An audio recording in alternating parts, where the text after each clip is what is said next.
ସମସ୍ତଙ୍କୁ ନମସ୍କାର, ପ୍ରେଜ୍ ଦ ଲର୍ଡ। ଆଜିର ସଂକ୍ଷିପ୍ତ ଆଲୋଚନା ଦ୍ୱନ୍ଦ୍ୱରୁ ମୁକ୍ତ ହେବା ପାଇଁ ତାହା ହେଉଛି ଅନେକ ସମୟରେ ଆମେ ଆବଶ୍ୟକ ମନେ କରିନଥାଉ, କିନ୍ତୁ ଆବଶ୍ୟକର ବିଷୟ ହେଉଛି କ'ଣ? ସ୍ୱର୍ଗ ରାଜ୍ୟ ଆଉ ଈଶ୍ୱରଙ୍କ ରାଜ୍ୟ କହିଲେ କ'ଣ? ଆମେ ସମସ୍ତେ କହିବା କି ସ୍ୱର୍ଗ ରାଜ୍ୟ ଈଶ୍ୱରଙ୍କ ରାଜ୍ୟ ସମାନ, କିନ୍ତୁ ଅଳ୍ପକେ ତାର ଭିନ୍ନତା ଅଛି, ଯଦ୍ୱାରା ସେ ଭିନ୍ନତା ଜାଣିବାର ଆବଶ୍ୟକ ଅଛି। ସ୍ୱର୍ଗ ରାଜ୍ୟ ତ ଆମେ ବାଇବେଲରେ ପାଇବା, ଇଂଲିଶରେ ପାଇବା kingdom of heaven, kingdom of God, kingdom of heaven and kingdom of God.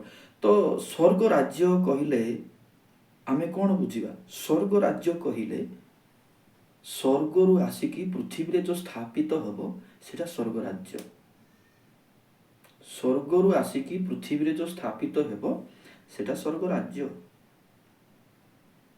ତେବେ ଈଶ୍ୱରଙ୍କ ରାଜ୍ୟ କ'ଣ? ଈଶ୍ୱରଙ୍କ ରାଜ୍ୟ ତ ସ୍ୱର୍ଗରୁ ଆସିକି ସ୍ଥାପିତ ହେବ ନା। ସ୍ୱର୍ଗରୁ ଆସିକି ଯେଉଁ ସ୍ଥାପିତ ହେବ ପୃଥିବୀରେ ସେଟା ଆମେ କ'ଣ କହୁଛୁ? ସ୍ୱର୍ଗ ରାଜ୍ୟ କହୁଛୁ। କିନ୍ତୁ ଈଶ୍ୱରଙ୍କ ରାଜ୍ୟ ଟିକେ ଭିନ୍ନ। କେମିତି ଭିନ୍ନ ଦେଖନ୍ତୁ। ଈଶ୍ୱରଙ୍କ ରାଜ୍ୟ କହିଲେ ଏଇଟା ଗୋଟେ ଆତ୍ମିକର ସ୍ଥିତିକୁ ବୁଝାଏ, ଆତ୍ମିକର ସ୍ୱଭାବକୁ ବୁଝାଏ। ଈଶ୍ୱରଙ୍କ ରାଜ୍ୟ କହିଲେ ଆତ୍ମିକର ସ୍ୱଭାବକୁ ବୁଝାଏ।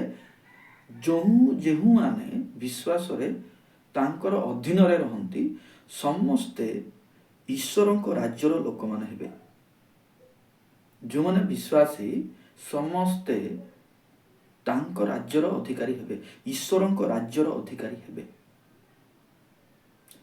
ଆପଣମାନଙ୍କୁ ହୁଏତ ବୁଝିବା ପାଇଁ କଷ୍ଟ ହେବ କି କ'ଣ ମୁଁ ଜାଣିନାହିଁ, କିନ୍ତୁ ଆପଣମାନେ ସମୟ ଦିଅନ୍ତୁ ଆଉ ବୁଝିବା ପାଇଁ ଚେଷ୍ଟା କରନ୍ତୁ ଯେ ସ୍ୱର୍ଗ ରାଜ୍ୟ ଆଉ ଈଶ୍ୱରଙ୍କ ରାଜ୍ୟ ମଧ୍ୟରେ ଫରକ ହେଉଛି ଏଇଟା ଯେ ଯେଉଁମାନେ ଈଶ୍ୱରଙ୍କୁ ବିଶ୍ୱାସ କରନ୍ତି, ଆତ୍ମିକ ଭାବରେ ଗ୍ରହଣ କରନ୍ତି, ସେମାନେ ସମସ୍ତେ ଈଶ୍ୱରଙ୍କ ରାଜ୍ୟର ଅଧିକାରୀ।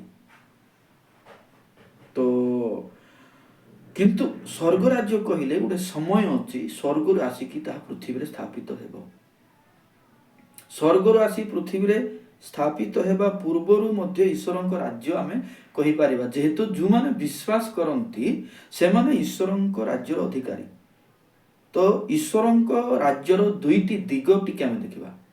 ଈଶ୍ୱରଙ୍କ ରାଜ୍ୟର ଦୁଇଟି ଦିଗ, ଦୁଇଟି ବର୍ଣ୍ଣନା ଅଛି ଈଶ୍ୱରଙ୍କ ରାଜ୍ୟ କେମିତି। ଈଶ୍ୱରଙ୍କ ରାଜ୍ୟ ଗୋଟେ ପୃଥିବୀର ରାଜ୍ୟ ନେଇ, ଏବଂ ଅନ୍ୟଟି ହେଉଛି ସ୍ୱର୍ଗର ରାଜ୍ୟ ନେଇ। ଈଶ୍ୱରଙ୍କ ରାଜ୍ୟ ଦୁଇ ପ୍ରକାର। ଈଶ୍ୱରଙ୍କ ରାଜ୍ୟ କେମିତି ଦୁଇ ପ୍ରକାର? ପୃଥିବୀର ରାଜ୍ୟ ବିଷୟ ନେଇ, ସ୍ୱର୍ଗର ରାଜ୍ୟ ବିଷୟ ନେଇ। ଆମେ ଯେତେ ଜଣ ଉଦ୍ଧାର ପ୍ରାପ୍ତ ଅନୁଗ୍ରହ ସମୟରେ ହଉ, ଆମେ କ'ଣ ହଉ? ଆମେ ସ୍ୱର୍ଗର ଅଧିକାରୀ ହଉ, ସ୍ୱର୍ଗ ରାଜ୍ୟର ଅଧିକାରୀ ଆମେ ହଉ, ସ୍ୱର୍ଗର ଅଧିକାରୀ ଆମେ ହଉ। ପୃଥିବୀର ରାଜ୍ୟ କ'ଣ? ଇସ୍ରାଏଲ ଲୋକମାନଙ୍କୁ ଯାହା ଈଶ୍ୱର ପ୍ରତିଜ୍ଞା କରିଛନ୍ତି ଆଉ 1000 ବର୍ଷ ଯୀଶୁ ଯେଉଁ ରାଜତ୍ୱ ହେବେ, ସେଇଟା ହେଉଛି କ'ଣ? ପୃଥିବୀକୁ ନେଇ, ସ୍ୱର୍ଗକୁ ନେଇ, ପୃଥିବୀକୁ ନେଇ। ଈଶ୍ୱରଙ୍କର ଦୁଇଟା କାର୍ଯ୍ୟ ଆମେ ପାଉ। ତ ଆମମାନେ ଦେଖୁ, ଆମମାନେ ପୃଥିବୀର ଅଂଶୀ ନୁହଁ। ଆମେ 1000 ବର୍ଷର ଆମେ ଅଂଶୀ ନାହିଁ, 1000 ବର୍ଷର ଆମେ ଅଂଶୀ ହେଇପାରିବା ନାହିଁ। ଆମେ ସ୍ୱର୍ଗର ଅଂଶୀ ଅଟୁ। କିନ୍ତୁ ଆଉ ଗୋଟେ ବିଷୟ ମନେ ରଖନ୍ତୁ, ସ୍ୱର୍ଗର ଆଉ ପୃଥିବୀର ଦିଟା ଯାକ କାର୍ଯ୍ୟ ଈଶ୍ୱରଙ୍କର। ସ୍ୱର୍ଗର କାର୍ଯ୍ୟ ମଧ୍ୟ, ପୃଥିବୀର କାର୍ଯ୍ୟ ମଧ୍ୟ ଈଶ୍ୱରଙ୍କର। ତେଣୁ ସେଟା ଈଶ୍ୱରଙ୍କ ରାଜ୍ୟ ଆମେ କହିପାରିବା। ଈଶ୍ୱରଙ୍କ ରାଜ୍ୟ ଦିଟା, ସ୍ୱର୍ଗର ଏବଂ ପୃଥିବୀର। ସ୍ୱର୍ଗର ଅନୁଗ୍ରହ ଲୋକମାନଙ୍କୁ ନେଇ, ପୃଥିବୀର ଇସ୍ରାଏଲ ମାନଙ୍କୁ ନେଇ। ତେଣୁ ଈଶ୍ୱରଙ୍କ ରାଜ୍ୟ ଦୁଇଟା ଦିଗ କାର୍ଯ୍ୟ କରେ। କିନ୍ତୁ 1000 ବର୍ଷରେ ଯେଉଁ ବିଷୟ ଆସୁଛି ସେଟା ସ୍ୱର୍ଗ ରାଜ୍ୟ ବୋଲି ଏଥିପାଇଁ କୁହାଯାଏ ଯେ ସ୍ୱର୍ଗର ରାଜ୍ୟ ଆସି ପୃଥିବୀରେ ସ୍ଥାପିତ ହେବ। ଈଶ୍ୱରଙ୍କ ରାଜ୍ୟ ଦୁଇଟି ଯାକ ଅଟେ। ଆପଣମାନେ ବୁଝିବାରେ ଦ୍ୱନ୍ଦ୍ୱରେ ପଡ଼ନ୍ତୁ ନାହିଁ, ଧ୍ୟାନ ଦେଇ ବାରମ୍ବାର ଶୁଣନ୍ତୁ, ବୁଝିପାରିବେ। କାରଣ ସ୍ୱର୍ଗର ହେଉ କି ପୃଥିବୀରେ ହେଉ, ସବୁ ବିଷୟ ଯେହେତୁ ଈଶ୍ୱରଙ୍କର, ତେଣୁ ସେଟା ଈଶ୍ୱରଙ୍କର ରାଜ୍ୟ ଆମେ କହିପାରିବା। ଯେହେତୁ ଆଦି 1:1 ପରମେଶ୍ୱର ସ୍ୱର୍ଗ ଆଉ ପୃଥିବୀ ସୃଷ୍ଟି କଲେ, ଦୁଇଟା ମଧ୍ୟ ସୃଷ୍ଟି କଲେ। ତେଣୁ ସେଇଠି 3ଟି ସ୍ୱର୍ଗର କାହାଣୀ ମଧ୍ୟ ପାଇବା, 3ଟି ସ୍ୱର୍ଗର ମଧ୍ୟ ସେ ସୃଷ୍ଟି କରିଛନ୍ତି। ତେଣୁ ସମସ୍ତ ବିଶ୍ୱର ସ୍ୱର୍ଗର ଆଉ ପୃଥିବୀର ଦୃଶ୍ୟ ଆଉ ଅଦୃଶ୍ୟର ସେ ମାଲିକ ହୋଇଥିବାରୁ ଏଇଟା ଈଶ୍ୱରଙ୍କର ରାଜ୍ୟକୁ ବୁଝାଯାଏ।